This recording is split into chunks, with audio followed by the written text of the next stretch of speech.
Welcome to We Use Our Powers for Good. We're Dory and Meg, two sisters, 10 years apart, using our powers for good. We talk about grief, life, love, and everything in between, with humor, honesty, and the hope that what we're learning might help you too. This is what it looks like to practice compassion, hold boundaries, and stay connected, even when life gets messy. We're so glad you're here. We're rolling. Okay. Okay, welcome. This is episode 3 in our 6-part series about our 6-part series on codependence. If you're just showing up to this episode, please backtrack 2 episodes and listen to the first one, where we give a definition and talk about it. And this is a super dense topic, so it warrants reflection and really making sure that you at least understand some of the concepts, so you're not just kind of landing in this fold. Today, also, they're short snippets. Yeah. We're not going crazy. Yeah. No. Do we ever go crazy? We do. No, we haven't gone crazy for a long time. Sure. Yeah, we started out a little crazy, Right. and then, but then also get on AI and look it up and have an understanding. AI. Just look it up. Well, you know why? We're gonna go there. In my generation, Meg, a lot of people that are older don't know to use it, and people that Google, because Google's a search engine, you're getting the most common responses. You're not getting facts and data. If you use AI and you say, based on facts and data, answer this question. For I'm in PT. I have a lot of people. They're using the word hypochondriac. I don't say that. They're looking up symptoms and stuff. Stop doing that to yourself. Go to AI and it tells you facts. They're different and they're valuable. Sure. Right. So, or go to your local library and get a book on codependence. Go to the card catalog. Yes. And get some microfiche. Yes. Okay, so today's episode is on the hidden costs of codependence. And we think the easiest way to do this is to talk about our lives now and how they feel and they're healthy. And then to backtrack, because I think it's really hard when you're in it to observe and define. And so for me, I think it'll land better for you if we start hear it and then go back. And for me, what I've noticed in the lifetime of learning about it is that for me it's a feeling. When I think about it now and when I'm in it, it's like a nauseous feeling. Like it does feel nauseous. Mm-hmm. And to be in my first healthy relationship, Chad, I feel like is my first. And That's her husband. My husband. No.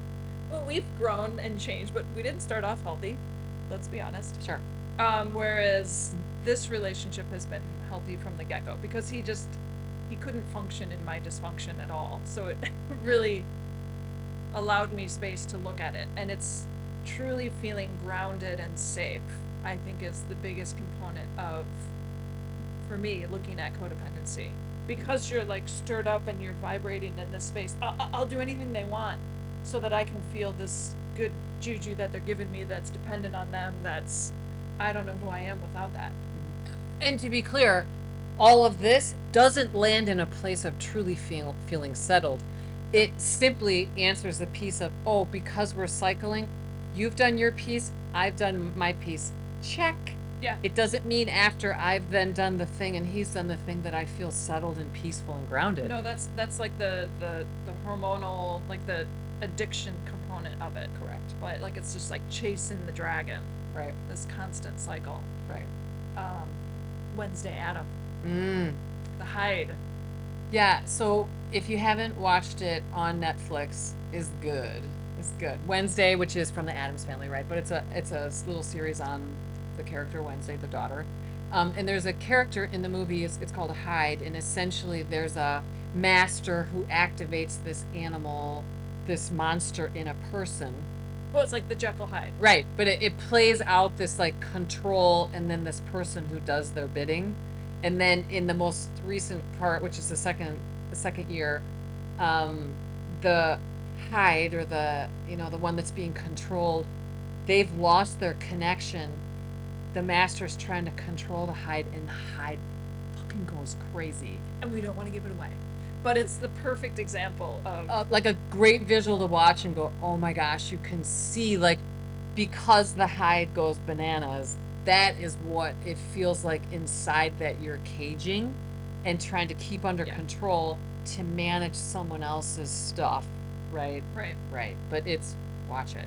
Yeah, so like for me, and I want to go backwards because I would never would have had the language that I now have. So my partner I met when I met him, we both were super healthy as adults. So this I'm saying this because what we have is not typically where people start, but we also started off in adulthood together, right? We started off together. We're not together that long, and I thought to myself, he said something to me, and he's like, "What are you feeling?" I'm like, I took a deep breath. I'm like, I just feel like I'm home. Mm. And I was like, it came out of just nowhere, right? And when I put more words to it, when he asked me about it, it was like, oh my God, I think this is like legit. I was 48 years old when I met him. I don't think I've ever felt like this ever. I felt safe and felt grounded and like, not just that like someone was in my corner, but like he actually like had me, like, you know, had me in his arm. And it's not his responsibility to take care of me, none of that stuff. It's what it felt like in here. It just felt safe. Just felt safe. And I'd never seen you so grounded before. Oh my gosh. You know, could physically see it. Yeah, that she could see it. So if I go back then in my with my ex-spouse in our marriage, um I never felt that way ever. I never felt settled. I never felt seen. I never felt heard. I constantly was trying to make my point and repeating myself and not being heard because he wanted to be right and he was in control or whatever the dynamic was.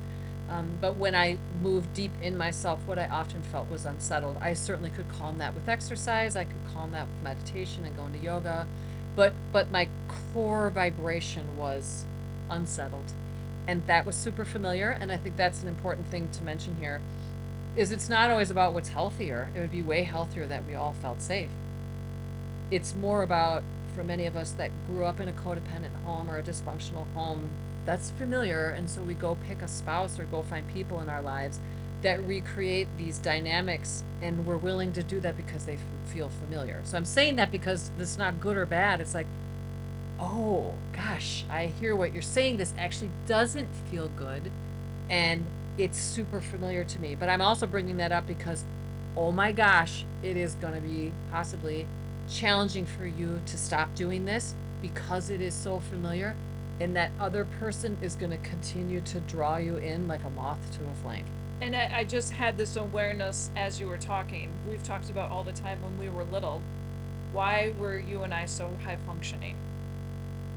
But did you have a new answer? Well, the codependency. Oh, for sure. Well, duh. Like, mom and dad, Yeah. he's out of the picture, and now she's the person. She's the Yeah. controlling. Well, but I wasn't codependent with her. I think for me, because dad was alcoholic and physically abusive to Sure. the first three of us. If I was codependent with her, it looks so different. I wouldn't have called it that. Right. But certainly once that was gone, I was then able to use those skills and tools in a different way. But then I went and found people to date that I could be codependent with. So they filled the need. Right? That's fun. But that's kind of a whole other thing, right? And we don't have to talk about this a ton, but like the more of dysfunction that you have with the codependence, then as a young female, you're gonna then go find a guy, or a person. It doesn't have to be a guy, but typically it's if you're in my parents are male female, you'll typically then go do that as a female, find a male who then is going to meet my needs and be codependent. You're going to be sexually active early and all these things, right? But that's where that stems from. It's trying to get him to really like me, and I'm just going to do all the things, and he's going to like me, and I'm going to meet his needs, and I'm going to lose my identity in him in this relationship. You don't even realize what you're doing. No. Right, but you're literally doing what was familiar, what was modeled to you in your home, and you're doing that in your relationship now. Yeah. But the cost of that is a complete loss of yourself. And it's exhaustion, to be honest with you. Yeah. Right? I mean, it's exhausting to keep up with someone and not to let myself just fully rest and be. Yeah. Yeah. But is there any other cost that we want to mention? Oh, resentment. So that challenge with the resentment is it's hidden, right? So your person in your life, I'll use my ex-spouse, he's doing his stuff and acting out, and then I have to respond. because we're in a cycle together, right? So then I'm resenting that I never get my needs met, although I've never voiced them or labeled what they are, right? I'm resenting that I need to do the things because I'm not getting any of my needs met. But that's not part of our cycle, so it's not going to happen. But the resentment is under the surface and growing. Yeah. Yeah. And so then what that can look like then, I think this is another cost, is how you treat the other people in your house. So I have a lot of clients that will say, oh, I'm yelling and screaming at my kids. Not the codependent spouse. I'm yelling and screaming at my kids. I'm yelling at my siblings. I'm holding grudges and resentments against my friends and my siblings, when really the problem is with my spouse, right? Right. So it will filter down and affect every relationship that you have, whether you realize it or not. Right. Right. It's just that, yeah. So, but knowledge is power. You can't change what you can't see. Yeah. Thank you for joining us for this episode 3. Stay tuned because we'll continue to take codependence into other levels and other relationships. And until then, we'll see you then. Woo!